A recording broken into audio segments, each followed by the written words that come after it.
Mr. Speaker, there's been a lot talked about here about documents that the Attorney General couldn't give us. These documents under seal, would be an example of documents that we should not see except in camera. And we've taken great care to ensure that no one outside members of Congress and key staff have ever looked at them.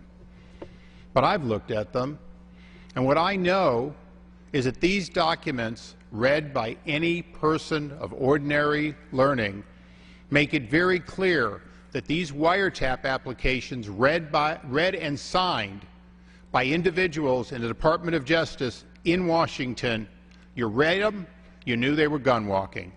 People will tell you differently. I give you my word. You read this, you know they were letting guns go to Mexico. They knew who the buyers were, who the intermediaries were, who the recipients were, and most importantly, where they ended up. And there were reports in here as part of evidence given to judges in order to get wiretaps. There were evidence that they knew that, in fact, weapons had already ended up in Mexico. That's before Brian Terry was killed.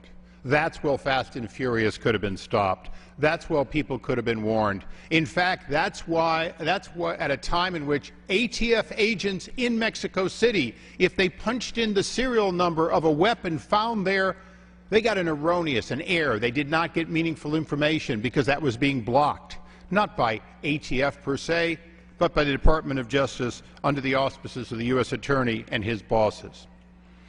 Now, you're going to hear that this began under President Bush, Attorney General Mukasey. I'm going to tell you that's just false. What happened in previous administrations with some of the same local ATF agents was they exercised extremely bad judgment.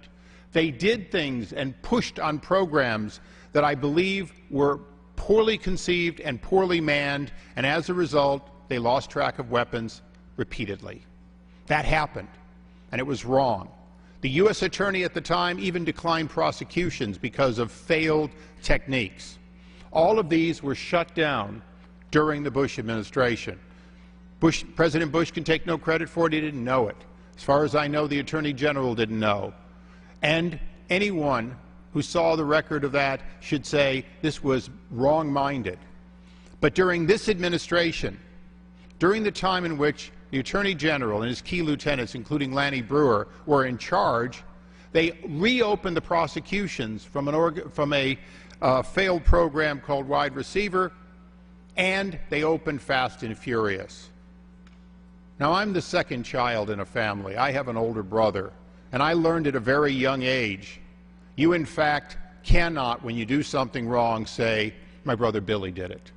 It doesn't work that way. You're responsible for what you do wrong, whether it happened before your watch or not. This happened on the Attorney General's watch. But that's not why we're here today. We're here because when we asked legitimate questions about Brian Terry's murder, about Fast and Furious, we were lied to. We were lied to repeatedly and over a 10-month period. The fact is, that is what we're here for.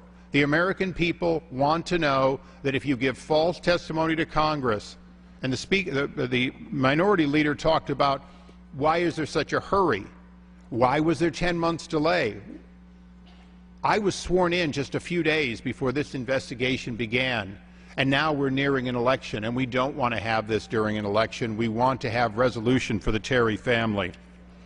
The important thing is we know enough to know that we have people who have told us under penalty of criminal prosecution, they have told Congress and their employees certain documents exist, and we've asked for those documents, and we've been denied them.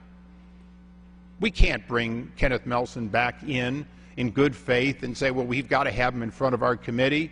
If, in fact, there's documents he says exist, and they do, and they will not be given to us, we want to have those so we can ask the best questions. You've heard earlier that, in fact, we've denied somehow due process to the minority. My ranking member is very capable and has asked for minority days, in other words, hearings exclusively for him. He chose not to do it. When we were having the local ATF and other individuals in early on, all of whom worked for this government. He didn't even ask for any. It wasn't until we asked to have the Attorney General come in based on these false statements and final retraction that he suddenly wanted a previous Attorney General who happened to say, no, I don't want to come. So on that particular day, we would have had to subpoena him to get him in. I have no objection to having the former Attorney General in. I believe that on his watch and his predecessor's watch and his predecessor's watch, and for a very long time, we have not done a good job of overseeing the actions of field agents when it comes to guns. But again, we're here today for the first time in over 200 years to deal with an Attorney General who has flat refused to give the information related to lies and a cover-up exclusively within his jurisdiction.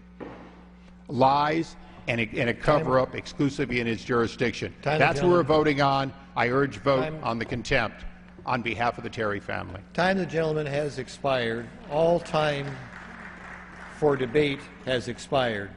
For what purpose does the gentleman from Michigan seek recognition? I have a motion at the clerk's desk. The clerk